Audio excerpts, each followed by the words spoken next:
Everyone is talking about the new scooter king, but is the Hero Zoom 125 actually worth your money or just hype? Today I ride it hard to find the truth. Bangladesh is crazy about scooters right now, so today I'm reviewing the Hero Zoom 125 performance, comfort, mileage, and real road experience. This scooter looks aggressive, sharp design, sporty stance, but design is not everything, is it? Acceleration feels quick for city riding, throttle response is smooth, and the scooter feels lightweight in traffic. This is where scooters matter most, city traffic. Here's what I really like about this scooter: lightweight handling, sporty design, good for daily commute, comfortable riding position. I didn't feel any itchy when I was riding it, but it's not perfect. Suspension is okay, but storage could be bigger. I think it's not made for highway racing. It was vibrating when I was at 40 kph, and its horn. It was no.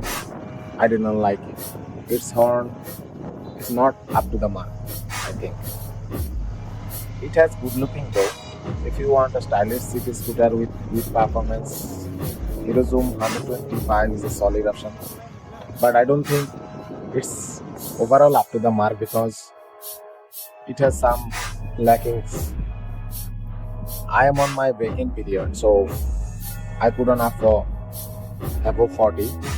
But if I hit that, I felt some vibration when I was hitting 30 to 40. It vibrates. It was upsetting, I should say. কিছু বাংলায় কথা বলি। এর মিটারে অনেক কিছু দেখাচ্ছে, যেমন ফুয়েল দেখা যাচ্ছে, তারপর অবশ্যই ইন্ডিকেটর দেখাচ্ছে, এখানে রেঞ্জ দেখাচ্ছে।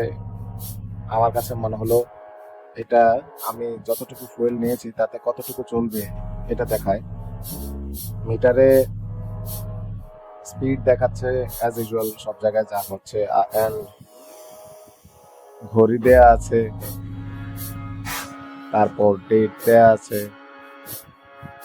Actually it was fun to look at. চাকাগুলো বড়, শুনেছি ব্রেকের পিরিয়ড শেষ হলে এখানে সিগন্যাল দেওয়া হয়, এটা সামনে জানতে পারবো। গ্রাউন্ড ক্লিয়ারেন্সে পুরো মার্ক পেয়ে যাবে। অনেক উঁচু স্পিড ব্রেকারে এটা স্মুথলি চলে এসেছে, কোনো ধরনের বাম্পিং ছাড়াই। সাসপেনশনের দিক থেকে এটা 10-এ 7 পাবে। লুকিং এ আমার বন্ধু এটাকে 10-এ 9 দিয়েছে। পিলিয়ন কমফোর্ট এখানে 10-এ 8 পাবে, কিন্তু হর্নের মধ্যে এটা 10-এ 0 পাবে, কারণ হর্নটা আর একটু বেটার হতে পারত। আমি কিছুটা বিব্রত হর্ন বাজিয়ে। এখানে মোবাইল চার্জ দেওয়ার অপশনটা আমার কাছে হাস্যকর লেগেছে। এগুলো আমার কাছে অতিরিক্ত ঝামেলা। যেই চাবির স্লট দেয়া আছে ওখানে এদিক ওদিক ঘোরালে সিট কভার খুলছে, ফুয়েল ক্যাপ খুলছে। আমার কাছে এগুলো একটু অন্যরকমই লেগেছে। আমি 4 বছর ইয়ামাহা জেডার চালাচ্ছি, সো এই ক্ষেত্রে আমাকে একেবারে ইনএক্সপিরিয়েন্স বলা যাবে না।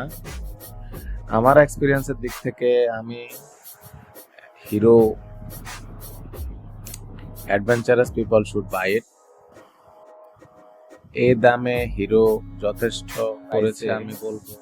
এত কিছু নিয়ে আসা এটা বলার অপেক্ষা রাখে না।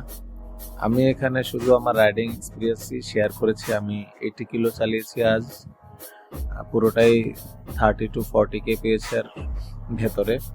ব্রেকিং পিরিয়ড চলছে, আর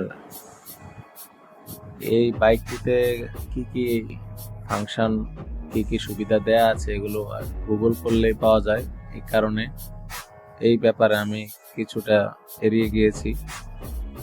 but the real question is, would you buy this scooter or choose something else at this price? Let me know.